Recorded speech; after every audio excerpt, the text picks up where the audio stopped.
Hello, everyone, and welcome back to another powerful episode of Think, Dream, Do. My name is James McDonald, and I will be your host for today's live session, and that's how to be a better listener. Today's episode, I promise you, is a powerful one, but before I get into it, I'd like to ask, how's your week going? Did you have a good one? How's your life? And even more importantly, how are you? I invite everyone listening to chime in and ask me anything at any time. Whatever is on your mind, I am truly interested to know. And I'll be watching throughout for any questions that you might have. Okay? Now, I truly believe that this episode will and has the potential to shift not only your relationships, but your entire life. In a noisy world which we live in, where everybody wants to talk, post, comment, and be heard, very few people truly know how to listen.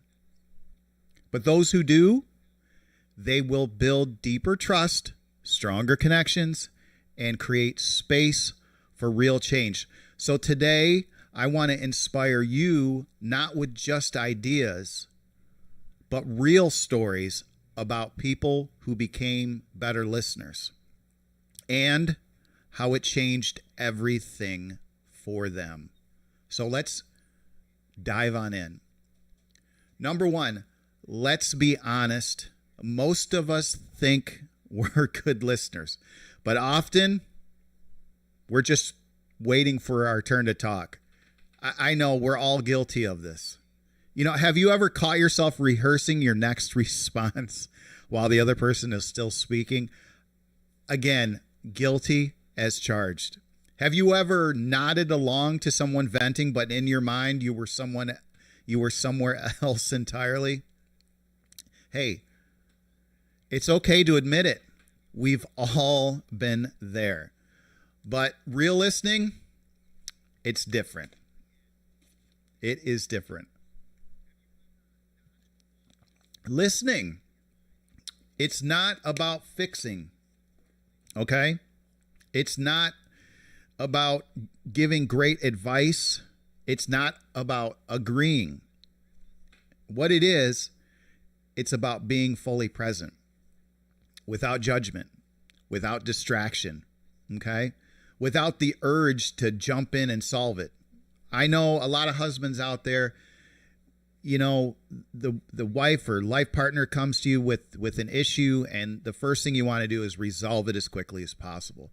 But one of the best things to do is just to sit there and listen, because not everybody wants an instant answer. What they do need is someone to listen, because when you listen, I mean, really listen, what you're saying is this: your words matter, you matter, I see you, I hear you. And you know what? That's powerful. And that power, it can repair marriages, it can build friendships, it can raise stronger, more confident children. And you know what? It can even heal communities. So, before I talk to you about, I have 9 people that I can remember. These are great examples. These are great stories that people that I learned from firsthand. So before we get into it, I just want to check the message center, make sure that, again, if anybody has any questions out there, please feel free. I'm watching for your questions. I'd love to answer any questions that you might have. The community is very, very important to me. So you are important to me. Okay? Very important.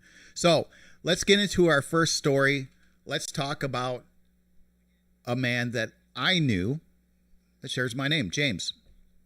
James, he was a solid guy. He was a good provider, and he always kept his promises. He always worked long hours, kept food on the table, and made sure that his kids never had to go without anything. He had 3 children, loving wife, mortgage, and he carried it with all. But here's the thing. He carried all of this like a quietness, okay? But in all the efforts of James to be the rock of the household, he slowly became a ghost in his own home. And I'm going to get into that here shortly. He'd walk in the door most nights exhausted, shoes off, tie loose, straight to the couch, like a lot of us do at the end of the straight to the couch. The sound of news scrolling on his phone helped him decompress. Meanwhile, his kids, especially his oldest one, longed for something he didn't realize he was withholding. One evening, his teenage son came into the room and said, "Dad, can I talk to you about something?" James barely looked up. "Yeah, sure. What's up?" His eyes were still glued to his phone. His son was talking about school, about a friend he was worried about, maybe something that made him anxious. And, James nodded occasionally, threw in a line, yeah, you'll be fine, and kept scrolling. Now, I'm telling you, this must seem familiar. So, but, when we get to the end of the story, I'm going to help you work through it all, okay? So a few days later, it happened again. Same thing. Same half-present response. Then one evening, the boy tried to talk again. And this time, James barely responded at all. There was a pause, a silence, and then came the sound of a bedroom door slamming so hard the windows rattled. James stood up startled. Before he could even call it out, he heard his son yell from behind the door, "You never listen to me. You never listen." And you know what? To James, it was like a punch in the gut. He stood there frozen. He wanted to shout back, "What do you mean?" He wanted to yell, "I worked my butt off for this family. Everything I do is for you." And luckily he didn't. Because something in that moment told him maybe the boy was right. That night, James couldn't sleep. He kept hearing those same words on repeat. "You never listen. You never listen. You never listen." And for the first time in a long time, James asked himself a tough question. When was the last time I truly listened to my son? Not with a half of an ear, not with a phone in my hand, but really listened with presence. James couldn't remember. So the next day, he decided to do something radical, at least for himself. He waited until after dinner. He went over to his son's room, knocked on his door, slowly walked in and said, "Hey, can I just hang out for a bit?" His son shrugged. James sat down beside him and said something simple but powerful. "Hey, man, I'm here. If you want to talk about anything, I'm all ears. Listen, this time, no phones, no distractions. It's just me." Well, obviously, his son looked surprised, confused even, because the conversation didn't flow easily at first. It was a little awkward. A few short answers, long pause, and even some silence. But James stayed. He didn't fill the silence. He didn't push. He didn't offer advice. He was simply just there. And that became a habit. Each night, James would come in, sit down, and just listen to what his son had to say. And you know what? Slowly, something started to shift. Their conversations grew a little longer. His son opened up more. They even laughed a little, shared stories, and sometimes they sat in silence and it didn't feel empty. It felt safe. One night, weeks later, after talking about something that happened at school, his son looked and said, "You know what? Dad, I finally feel like you're here." Those words hit James harder than a paycheck or any praise ever had. "I feel like you're finally here." That night, after his son fell asleep, James sat in the dark living room, no TV, no phone, just a quiet heart full of humility and realization that he had been so focused on providing for his family, he'd forgotten to be with them. And you know what? That's when it clicked. Listening is parenting. Not lectures, not fixing everything, not control, just presence. And presence, James learned, is love with ears. From that point on, their relationship changed, not just with his son, but with his daughters too, with his wife. He learned to put his phone down, to look people in the eye, to ask questions, and then eventually the whole household, it began to change because everybody would actually begin to wait for the answers. You know, James discovered that being a great parent didn't mean that he had to be perfect. It just simply meant that he needed to be present, because sometimes the greatest gift that you can give somebody is your full attention. It's free. It's effortless. You're just literally just sitting there listening.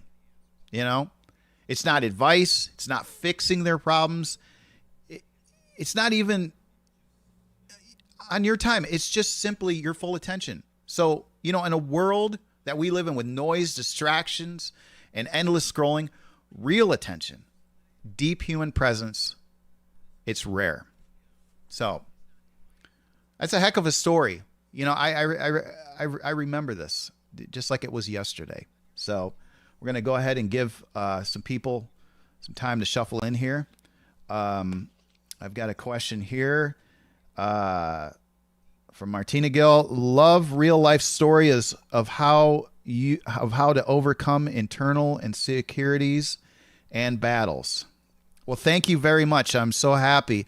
I believe that, you know, when I'm putting together these lives, that the best way to help is not just to lecture, and which I sometimes do like to do, but it's better to tell everything through a story, because we all have experiences, and, you know, those experiences, the most important thing is, what have we learned from each experience?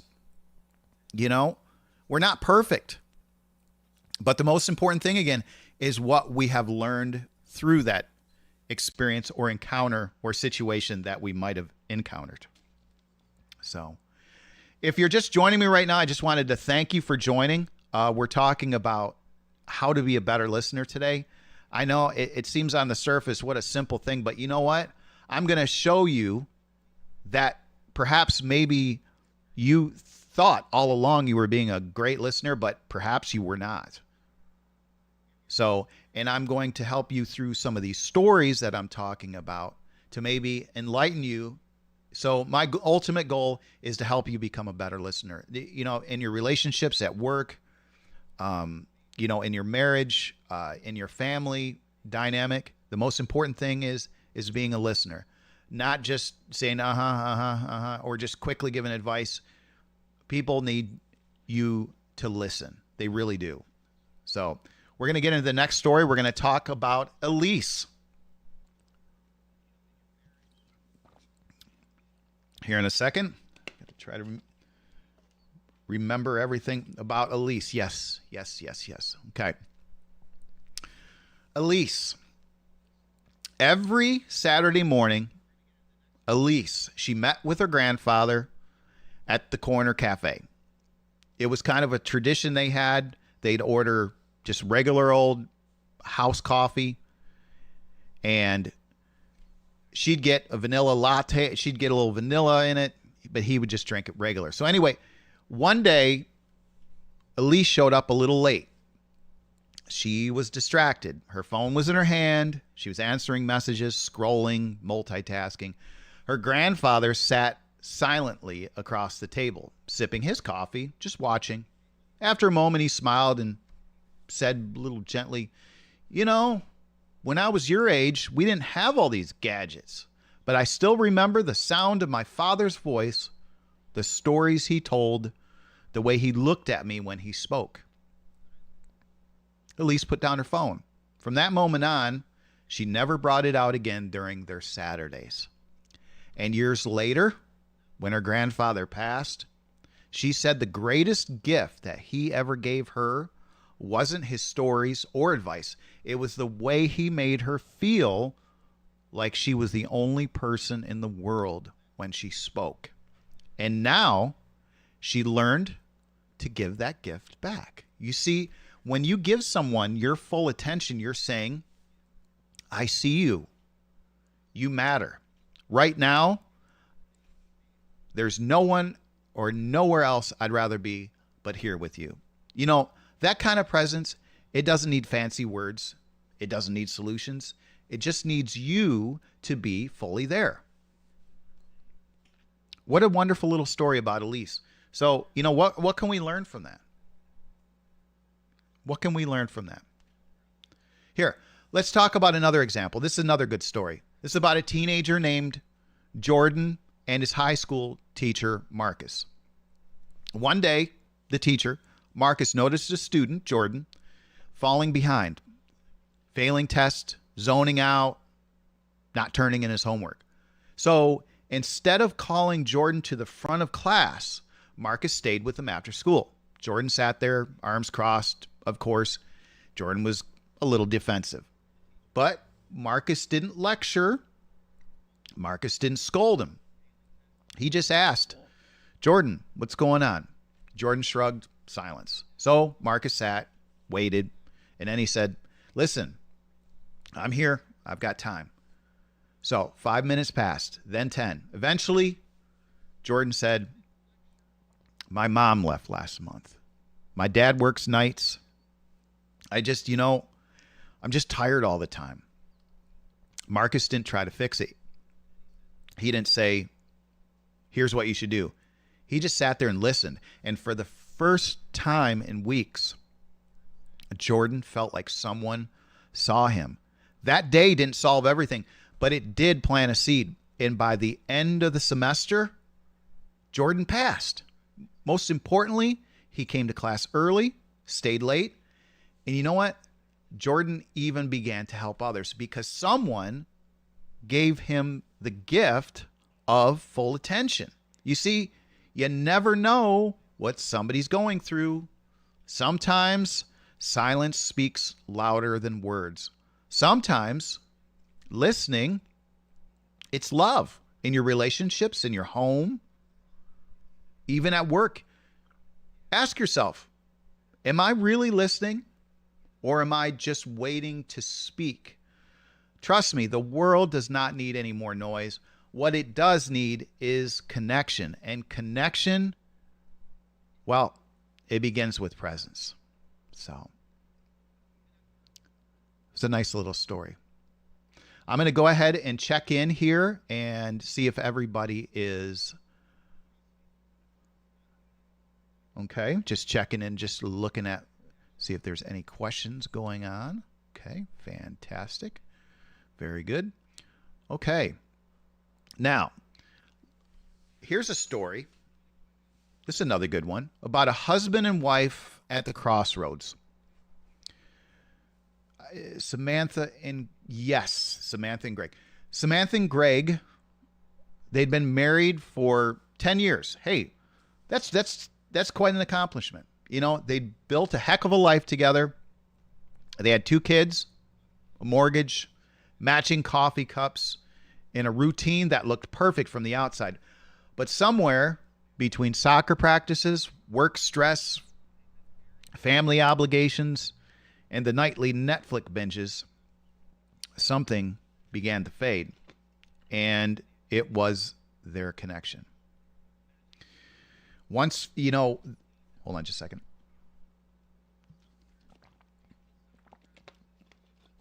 Their connection was once filled with sparks and laughter, and it had dulled. Conversations turned into check-ins. How was your day? Did you pick up the kids? What's for dinner? They weren't fighting. They weren't unhappy exactly. They were just coexisting like 2 people living in the same house, but walking through it like strangers. And, this isn't a terrible thing, but this is a topic that does need attention. So one Wednesday night, they sat on the couch side by side, each scrolling their phones. The kids were in bed. The dishes were done. The room was quiet, except for the faint hum of television that they weren't even really watching. Samantha looked over at Greg. She noticed the lines around his eyes, the way his shoulders slumped, and she suddenly felt like she didn't even know the man she was sitting next to anymore. Her voice cracked slightly as she said, "Do you not even see me anymore?" Greg looked up blinking because he wasn't prepared. But in that moment, something inside of him shifted. He saw the sadness in her eyes, the longing, the weight, and he realized he had been showing up every day, physically, but emotionally, Greg was on autopilot. So he put down his phone, reached for her hand, and quietly said, "I'm sorry. I've been here, but I know I'm not really here." So that night, they stayed up for hours. No distractions, no phones, no background noise, just them, face to face, soul to soul.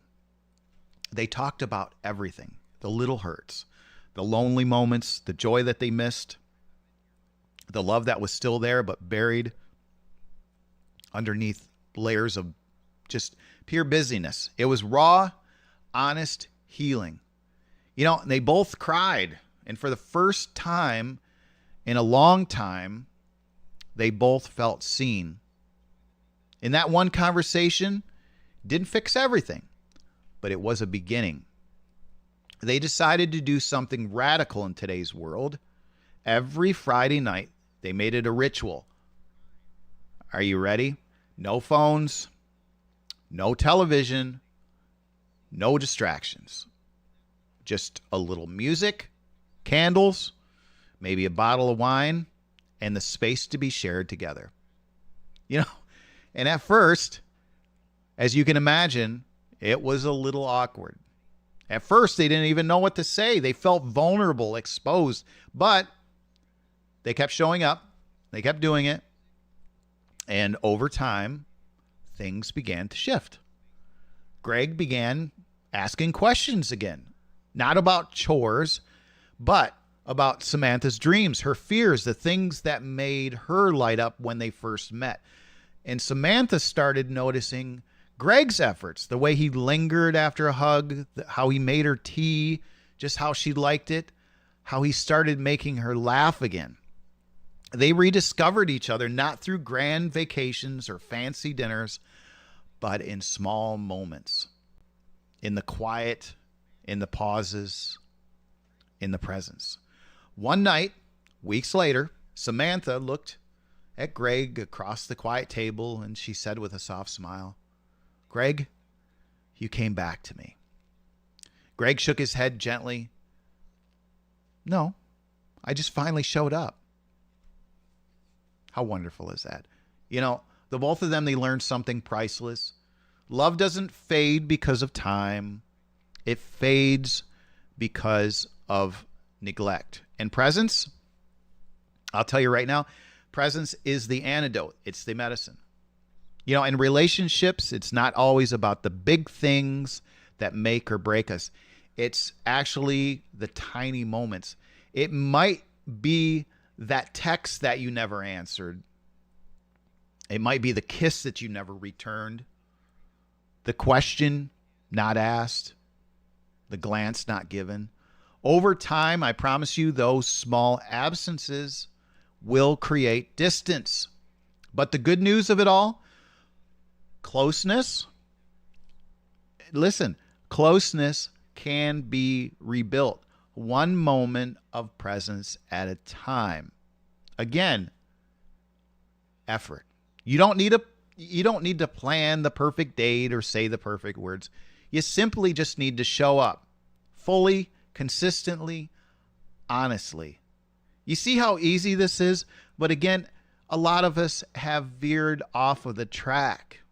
A lot of us have forgotten about these fundamental things because, again, the outside world, as busy as it is, as noisy as it is, it's began to complicate our lives to a certain degree. Now, I'm not going on the attack mode of social media because it's very important for us to make connections. But again, a lot of us get consumed by it. Love isn't found in the highlight reel. It's found in the ordinary, the messy, the quiet, the still. And Samantha and Greg's story is just one example, but it's a reminder to all of us. before you rush through the motions, before you check off another box, pause.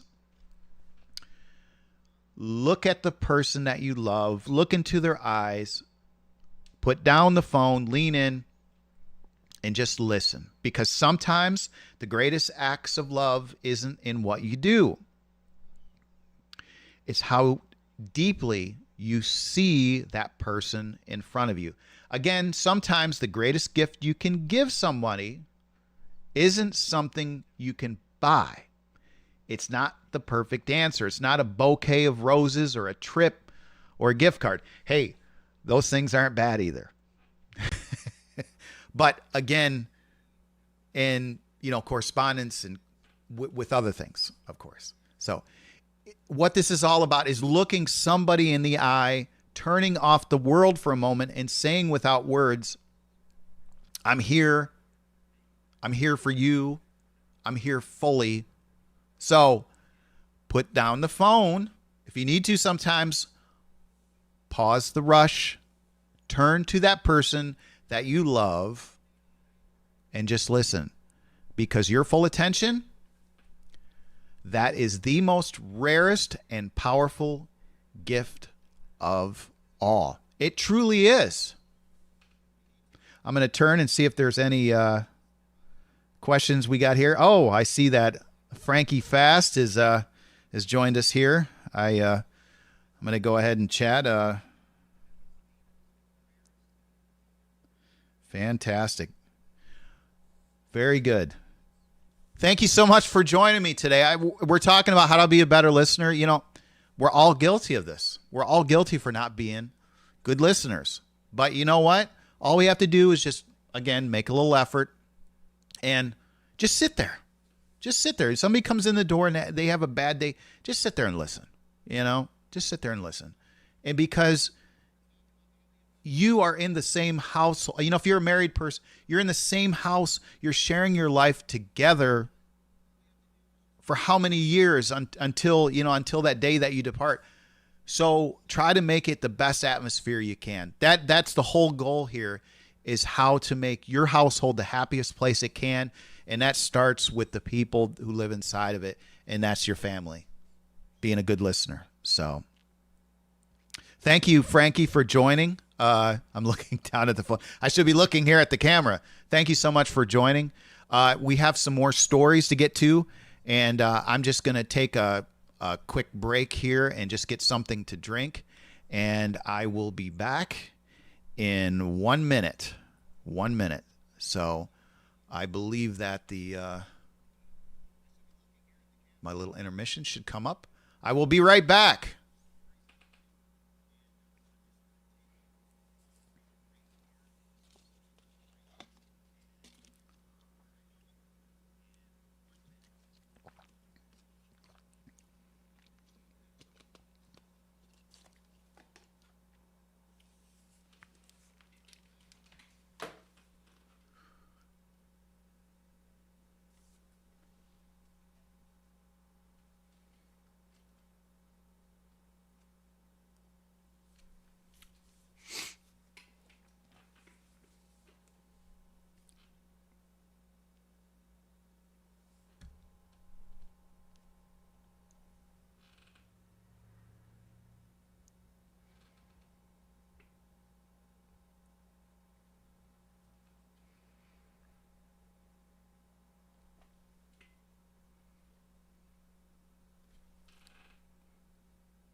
Hey, everybody. Welcome back. Thank you for your patience. I just needed a minute just to go get a water. You know, when you're doing a lot of talking, you definitely need to stay hydrated for sure. So thank you for being patient. We're back, and we are on to another wonderful story. We're going to be talking about Maria. And in case you're just joining us right now, today's episode is about how to be a better listener. Again, very, very, very important aspect of our lives, listening, because friends, family, coworkers, it's all about being heard. And being heard means sometimes just simply sitting there and listening rather than offering quick advice and whatnot. So let's talk about Maria. Maria, she was a project manager at a fast-paced tech firm. She'd built a reputation for being sharp, efficient, and always on time. Maria's spreadsheets were flawless. Her timelines, impeccable. If you wanted something done right, you called Maria. But behind the scenes, her team felt different. They did respect her, but they were intimidated. They admired her skills, but they didn't feel safe sharing their thoughts. Meetings with Maria felt more like lectures than conversations. You know, Maria didn't raise her voice. She didn't belittle anyone, but she spoke with such certainty, such finality, that nobody wanted to interrupt her flow. Ideas got lost. People nodded in agreement, even when they had better suggestions. Over time, her team started shrinking inwards, not in size, but in spirit. And, you know, again, a lot of us are guilty of that sometimes. You know, we come, and I call it the steamrolling effect. You know, you have everything so perfect, you're just steamrolling. You're like, I really did it. I really knocked him dead this time. But again, you forget, it's all about being a team player. Even when you're the boss, it's all still a communal experience. So you need to really get in there and encourage people's input, more or less. So here's the strangest part of all this. Maria had no idea. She had no idea. She thought all this time she was helping. She was helping everybody. So let's go ahead. I just want to make sure. I just want to just pause here for a second. I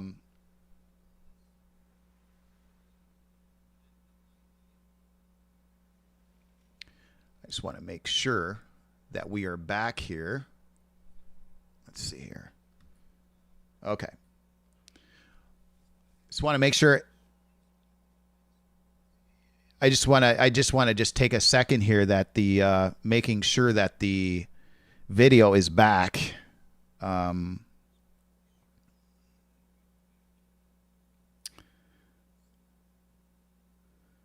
video should be up and running. If not, give me 1 second to take off the intermission.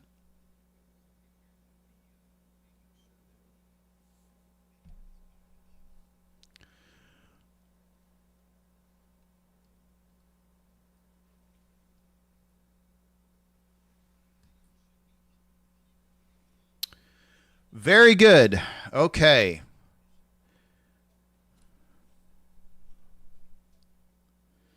Okay, everyone, we are back.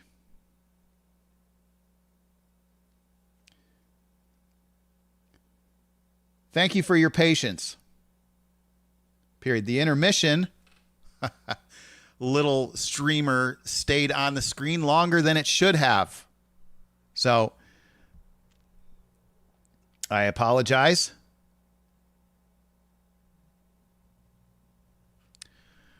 Okay, so we're back. Thank you so much for rejoining me. The little, I haven't been streaming that long, so it has been a little bit of a learning curve. I apologize.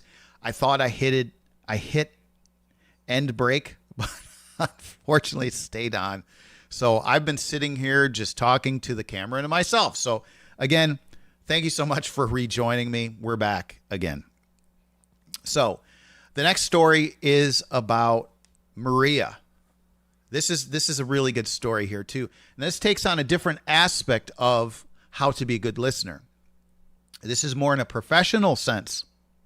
But again, these are definitely different facets of our life: work, home, friends.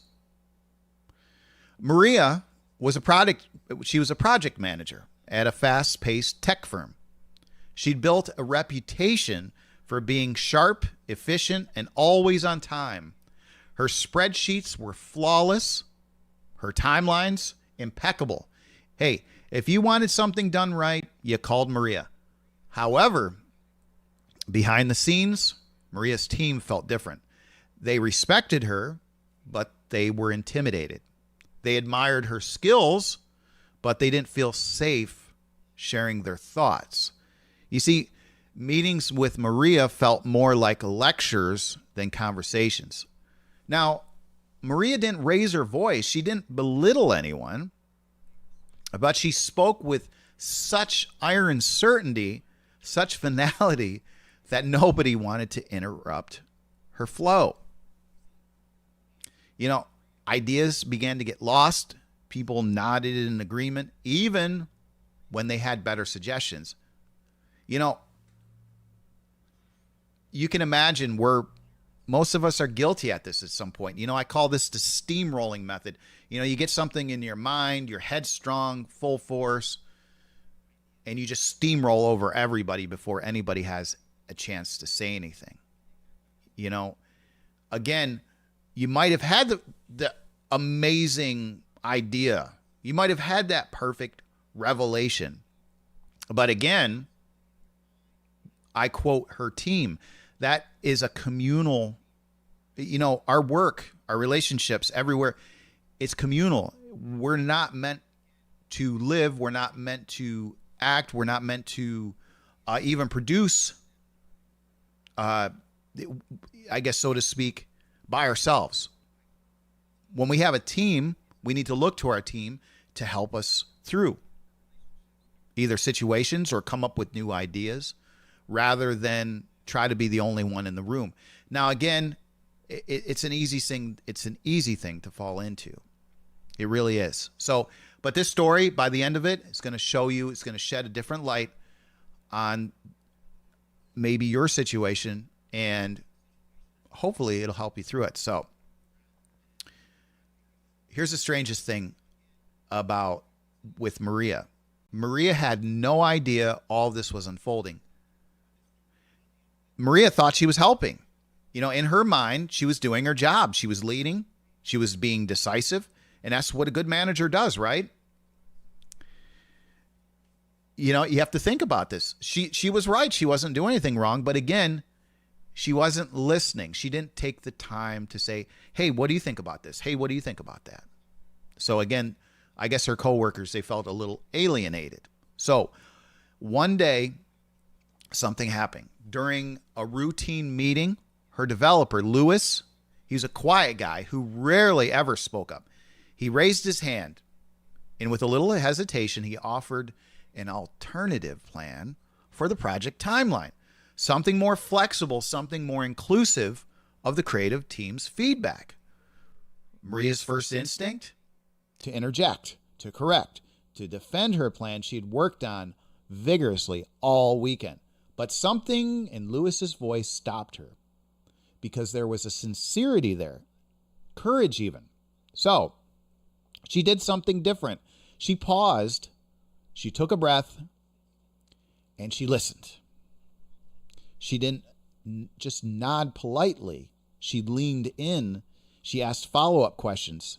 Lewis, tell me more. She opened the door and invited others to share.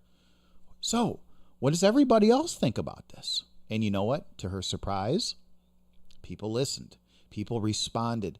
Now, the room came alive with energy, ideas, possibilities. That one moment of restraint, of truly listening, it sparked a ripple effect. So over the following weeks, her team's tone shifted.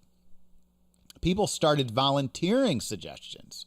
They started asking Maria deeper questions because now they felt seen, they felt heard.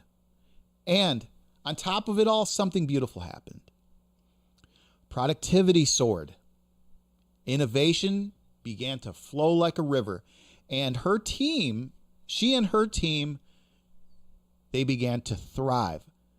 Now, Maria realized something powerful. She wasn't just there to manage tasks. She was there to cultivate voices.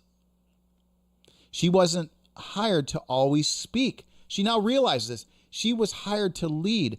And good leaders, they listen first. That evening, Maria sat at her kitchen table with a cup of tea thinking back. She asked herself, when did I stop listening? Maybe it was a year, maybe it was a year ago, maybe it was years ago when she had to prove herself in a male-dominated industry. Maybe it was during those late nights working twice as hard to be seen as capable. She had learned to speak up, to be bold, but in the process, she had forgotten the strength in stillness. And that night, she wrote something on a sticky note and put it on her desk. Leadership begins with listening. And listening, truly, it builds trust. When people feel heard, they will invest more emotionally, creatively, and collaboratively. Silence, it's not weakness. Sometimes the strongest move to hold space for others to rise. Listening. Good ideas, they come from listening.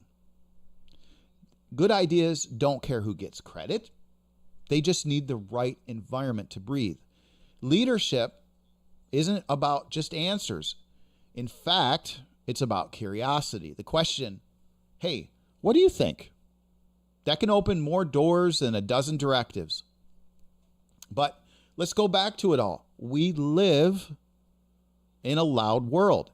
We live in a world that praises fast talkers, confident speakers, the person with the mic. But real leadership, it's quieter, it's softer, it's deeper. It sounds like presence. It feels like safety. And it begins with 4 simple words. Tell me more about it. Yep, that's right. Tell me more about it. Now, hopefully you'll take this story and apply it to your daily life. And what I mean by that, if you're in that position at work where you're manager, assistant manager, or just, the janitor, again, just listen. You don't have to be the CEO. This doesn't apply just to like a CEO or the main branch manager or district. This applies to everybody to listen. This could be an example of how you get that promotion because you're showing, again, what I talked about. Leadership skills. Leaders are people who listen. And that is a true aspect of leadership. So I am going to, I'm going to be right back. I've got to take a bio break, and I just want to make sure that I will be back in 1 minute. I can assure you, I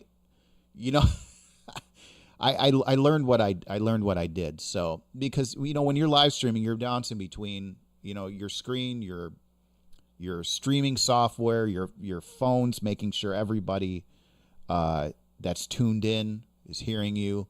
And if there's any issues, like bit rate issues. So I won't bore you with all the boring stuff, but I will be back in 1 minute.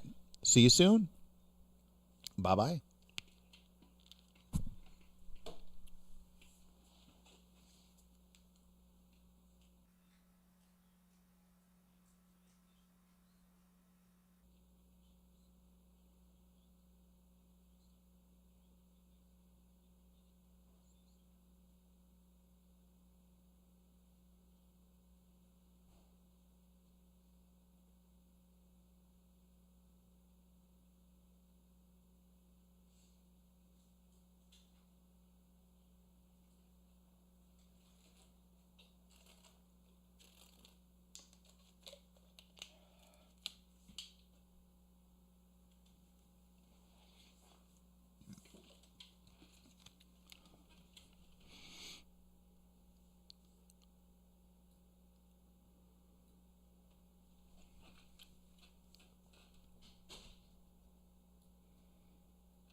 Hello, everybody, and welcome back to this powerful episode of Think, Dream, Do. We're talking about how to be a better listener today. And when I crafted these stories, there are 9 altogether, and I believe we're at number 4 or 5. I wanted to talk about how to be a good listener in a professional sense, in friendships, in marriage, with your children, because again, listening, it's a leadership skill, and it's a very, very vital skill in communication. So we think that, how could that be? Listening is communication. You're communicating that I'm here, you're important, and I'm listening to what you have to say because I think you're an important person. So, I mean, that can range from children all the way up to that great grandpa, you know? So let's continue. Let's meet Lisa, the friend who didn't need to fix it. Lisa, and I know we must have all had a friend like that, or we are that friend. So Lisa had always been known as the fixer. If your life was on fire, Lisa always showed up with water, a fan, a first aid kit, and probably a podcast episode to go along with it. Lisa was ultra dependable, thoughtful, and truly cared. The kind of friend that anybody would want to have in a crisis. So, but here's the thing. Lisa had a habit. She couldn't just sit with somebody's pain. The moment that somebody shared a problem, Lisa's brain went into overdrive. She'd offer books, breathing techniques, her cousin's success story, and 5 bulletproof ways to get over it. You know, I am so guilty of this too. I understand it, you know, but let's get to the end of the story, and I'll tell you again the message, the thought, the education behind it. So, you know, everything from Lisa, it came from love, but sometimes again, love needs to be still. So then came the phone call that changed things. Her best friend, Sarah, called one evening. Her voice was shaking. She had just broken up with someone she thought she'd marry. They'd been together for 3.5 years, built dreams together, and just like that, it was over. Lisa immediately felt the urge to fix it. So she began her usual response. Okay. Have you thought about journaling? There's this amazing breakup coach on Instagram. Let me send you his reel. And maybe this is a sign that you were meant for someone better. But then Sarah interrupted her. Not harshly, just honestly. She said, Lisa, can you just be here for me for a minute? I don't need help. I just need you. I just need you to listen. Silence. Lisa's heart dropped, not just because she was offended, but because she finally understood. So Lisa took a breath, closed the tabs running in her mind, and simply said, okay, I'm here. That's it. No advice, no next step, no clever quote, just presence. And for the next hour, they talked. They cried. They sat in silence. They even laughed through tears at a ridiculous memory from their college years. And when she hung up, Sarah said, thank you, Lisa. That is just what I needed. Lisa stared at her phone for a long time, and in that stillness, something shifted inside her. She thought back to all those times she tried to fix people. The friend who lost her job. Lisa sent a dozen job listings before she even asked how they felt. There was the cousin going through depression. Lisa sent vitamin suggestions, exercise plans, podcasts. And the friend who lost her father. Lisa nervously filled the silence with many at least, and you'll get through this phrases, when all they probably needed was just a shoulder and a quiet understanding. Lisa realized something many of us don't until we see we're on the other side of pain. Sometimes the most powerful thing you can do for somebody is nothing at all. Not nothing in the neglectful sense, but the kind of radical kind of nothingness. The type that holds space that says, I see you, and allow someone to feel whatever they're feeling in that moment without them rushing to the other side. Because here's the truth. When someone's hurting, they don't always need a roadmap. They don't always need a rescue mission. They just need to know why. They just need to know that they are not alone in the darkness. They need to know that you are there and you're listening to them. And you know what? Lisa began to practice that. She'd answer calls and just listen. When her friend cried, she didn't reach for a tissue. She reached for their hand. When someone vented, she didn't offer a solution.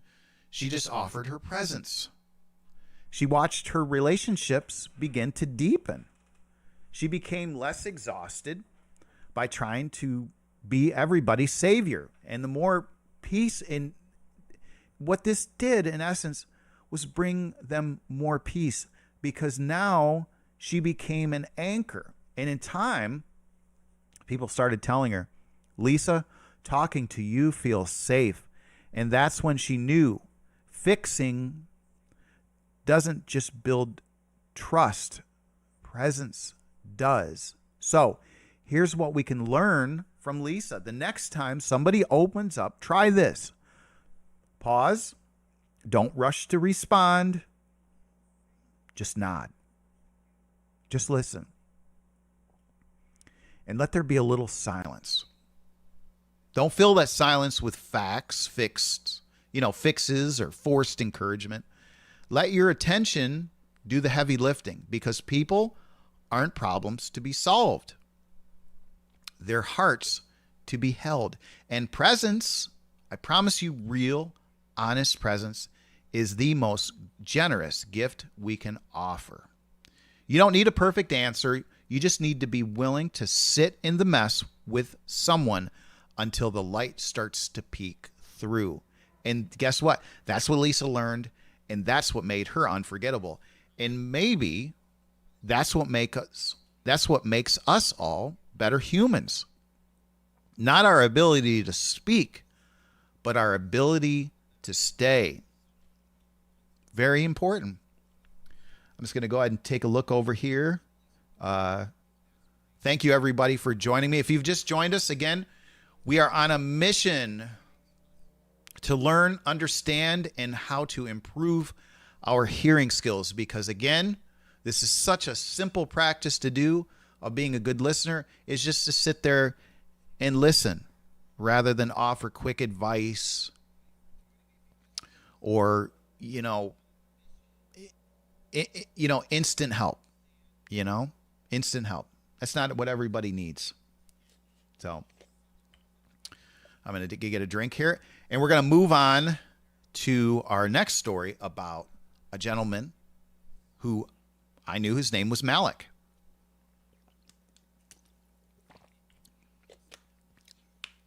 So Malik was a community leader who changed the conversation.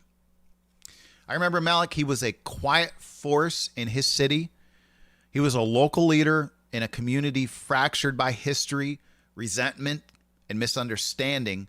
The streets were lined with murals of unity, but under the surface, things were really tense. For years, two neighborhood groups split along racial, economic, and generational lines had tried to work together to solve local issues, but every meeting felt like a battleground. Raised voices, yelling, pointing fingers, accusations, people walking out in frustration, and nothing, absolutely nothing was getting done. Malik had watched it all with a heavy heart. He believed in his community. He'd grown up there. He'd gone to school there, even raised his kids there. These streets were his roots. But even with all of his optimisms, the meetings just drained him. You could see it in the eyes of everyone in the room. People didn't come to collaborate.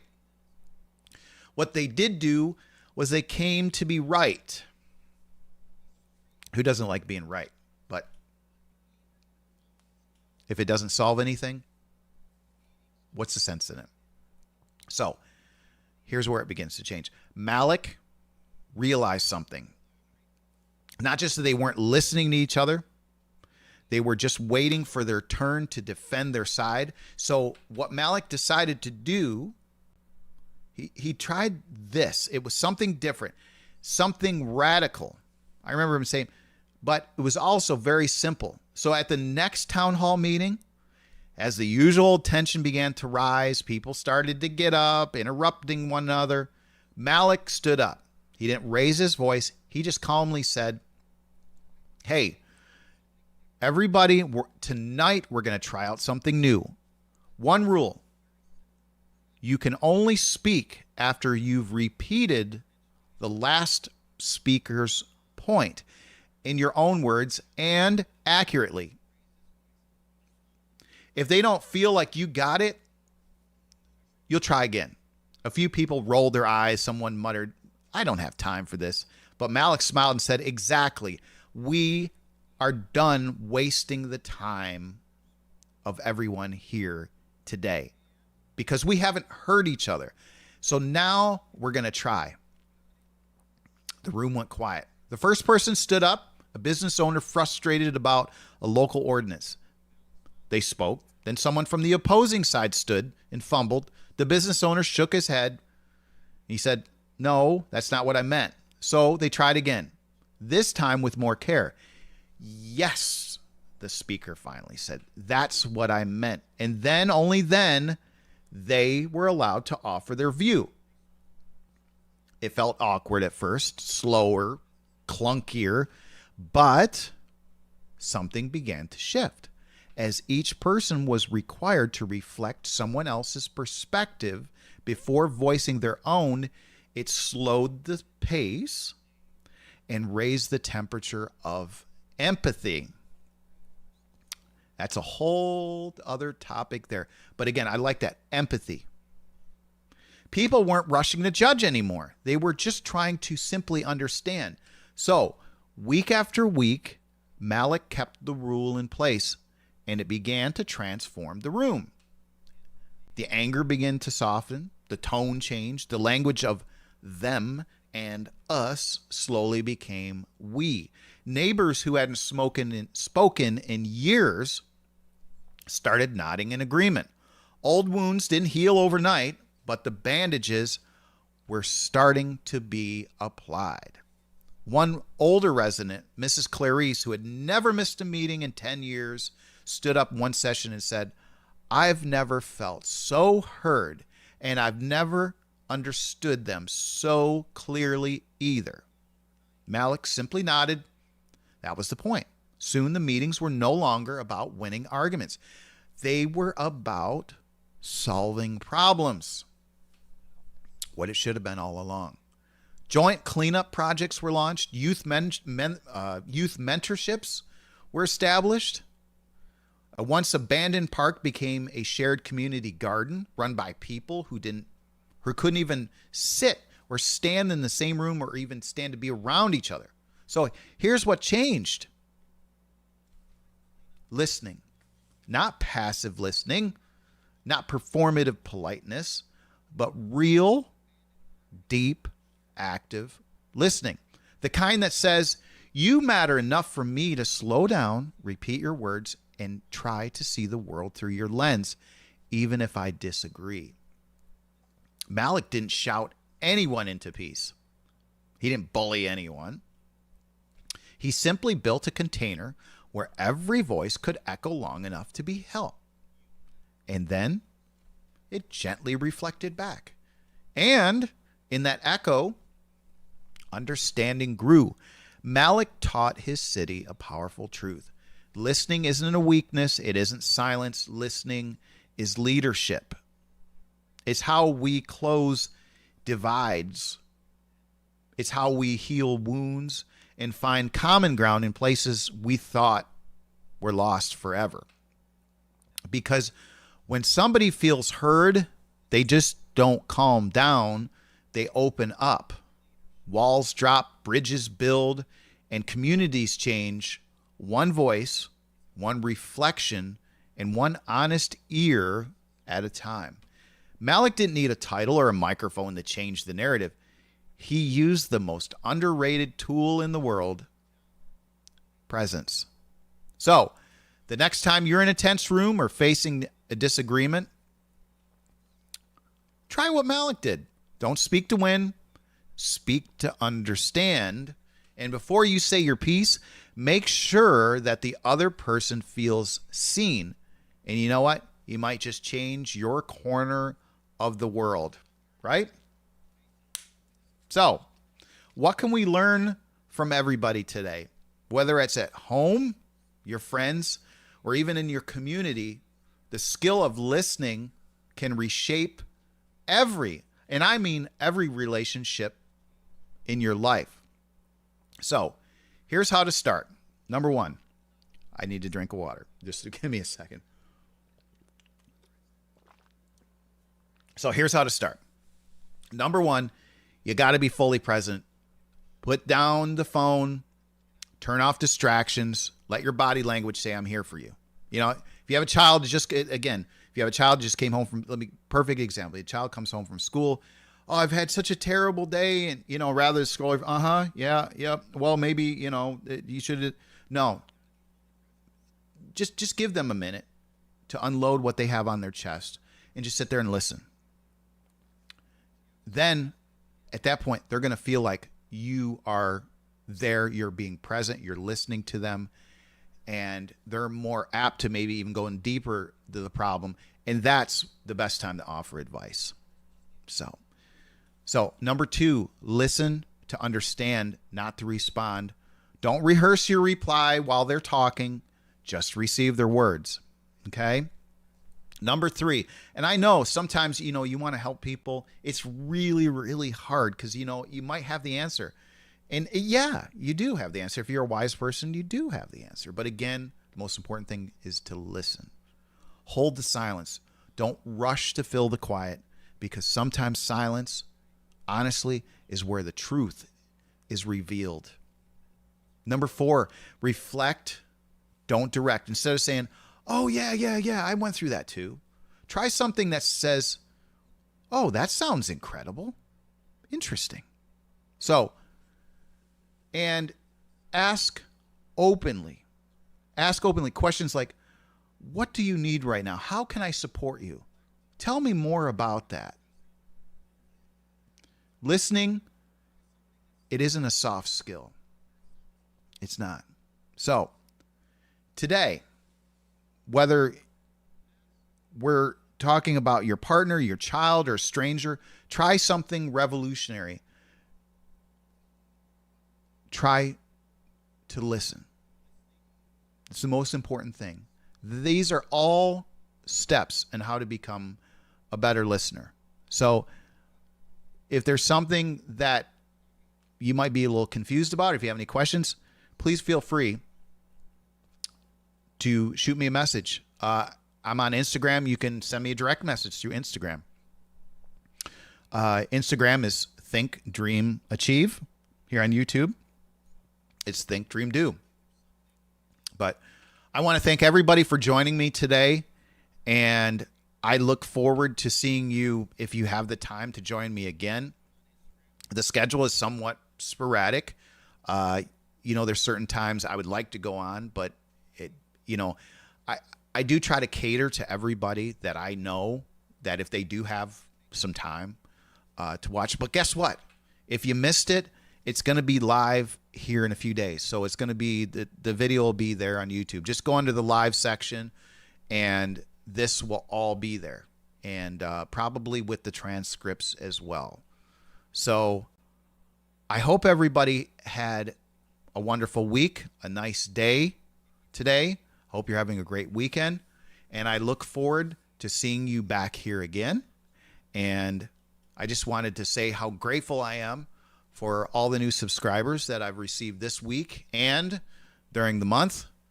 And I'm here for you. That's what this channel is all about. It's about just offering little tips, little bits of advice to help you improve your daily life, because again, we really, truly never stop learning. And learning, it's one of the most wonderful things in life when you can just sit back and just listen to what that person has to say. And, maybe you don't have to listen and take everything to heed, but just a few little things here and there sometimes. They can be the difference. That can be the difference. So, again, thank you for joining me. And like I always say, if you can think it, you can dream it. And if you can dream it, you can do it. So I will see you again. Thank you so much for joining me, and I'll see you on the next round. Bye-bye.